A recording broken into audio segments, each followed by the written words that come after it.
Hello friends, आपका अपने channel जी10 classes में हार्दिक स्वागत है। चलिए शुरू करते हैं। शराड़ बांध किस नदी पर बना है? शराड़ बांध चेनाब नदी पर बना हुआ है। शराड़ बांध, ये प्रश्न आपके मैप में पूछे जाते हैं। चेनाब कहाँ पर है? चेनाब जम्मू कश्मीर में स्थित है।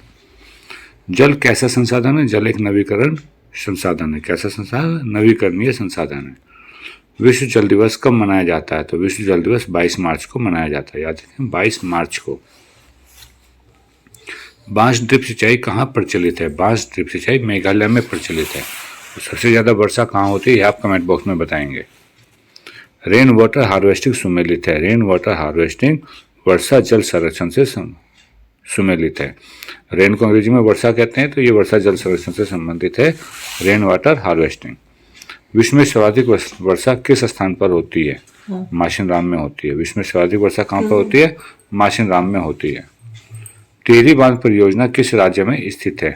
तो टिहरी बांध परियोजना उत्तराखंड में स्थित है। बहुउद्देशीय परियोजनाओं को किसने आधुनिक भारत का मंदिर कहा है? तो बहुउद्देशीय परियोजना में जैसे बांध बनाना, तो ये आते हैं। ये किसने कहा? जवाहरलाल नेहरू ने कहा है इनको आधुनिक भारत का मंदिर। कौन सा वक्तव्य बहुउद्देशीय नदी परियोजनाओं के पक्ष में दिया हुआ तर्क नहीं है? तो देखिए, सबसे पहला तर्क है बहुउद्देशीय परियोजना उन क्षेत्रों में जल लाती है जहां जल की कमी होती है, तो यह तर्क सही नहीं है। दूसरा तर्क है बहुउद्देशीय परियोजनाएं जल बहाव को नियंत्रित करने पर बाढ़ को नियंत्रित करके बाढ़ पर काबू पाती है। हाँ, तो यह उद्देश्य बिल्कुल तर्क सही है। बहुउद्देशीय परियोजनाएं क्या करती है? जल के बहाव को नियंत्रित करती है और बाढ़ पर काबू पाती है। और जो ऑप्शन क है कि ये उन क्षेत्रों में जल लाती है जहां पर जल की कमी होती है, तो यह भी बिल्कुल सही है। तीसरा उद्देश्य आपका बहुउद्देशीय परियोजनाओं से वृहत स्तर पर विस्थापन होता है और आजीविका समाप्त हो जाती है, तो यह गलत है। ये तर्क बिल्कुल भी सही नहीं है कि इनसे बहुत बड़े स्थान पर विस्थापन होता है, लेकिन बहुत न्यूनतम स्तर पर होता है। और बहुउद्देशीय परियोजना हमारे उद्योग और घरों के लिए विद्युत पैदा करती है, तो यह भी बिल्कुल सही है। तो यहाँ पर ऑप्शन सी गलत है, जो कि बहुउद्देशीय की परियोजनाओं के पक्ष में तर्क गलत है।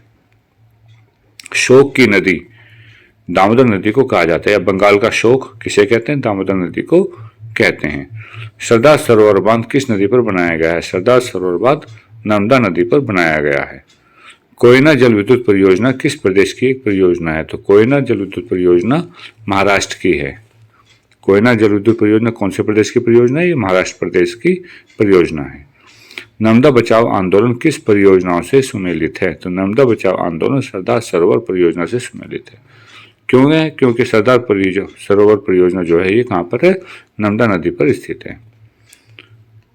वर्षा जल संग्रहण के निम्नलिखित साधन हैं, तो कौन कौन से साधन है? टांका है, कुल या गुल, खदान या झोर, ये सब वर्षा जल संग्रहण के साधन हैं।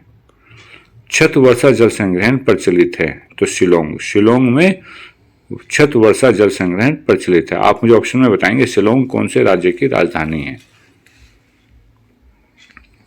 वह राज्य जहां पूरे राज्य में हर घर में छत वर्षा जल संग्रहण ढांचों को बनाना अनिवार्य कर दिया गया। वह कौन सा राज्य है जहां पर पूरे राज्य में हर एक घर के अंदर छत वर्षा यानी कि छतों पर जो जल संग्रहण ढांचा है उसको बनाना अनिवार्य कर दिया गया है? तो वह राज्य है तमिलनाडु। किसका जल भूमिगत जल का पुनर्भरण करता है? तो यदि कुएं का जल है तो कुएं का जल क्या करता है? भूमि के जल का पुनर्भरण करता है। पुनर्भरण से मतलब है कि भूमि के जल का जो लेवल है उसको निश्चित करता है, लेवल को फिर ऊपर लेकर आता है, तो वो एक कुएं का जल होता है। जल एक संसाधन है, तो जल कैसा संसाधन है? जल एक प्राकृतिक संसाधन है और नवीकरणीय भी संसाधन है। जल कैसा संसाधन है? प्राकृतिक संसाधन है। बांधों को क्या कहते हैं? तो बांधों को हम परियोजनाएं भी, बहुउद्देशीय परियोजनाएं भी कहते हैं।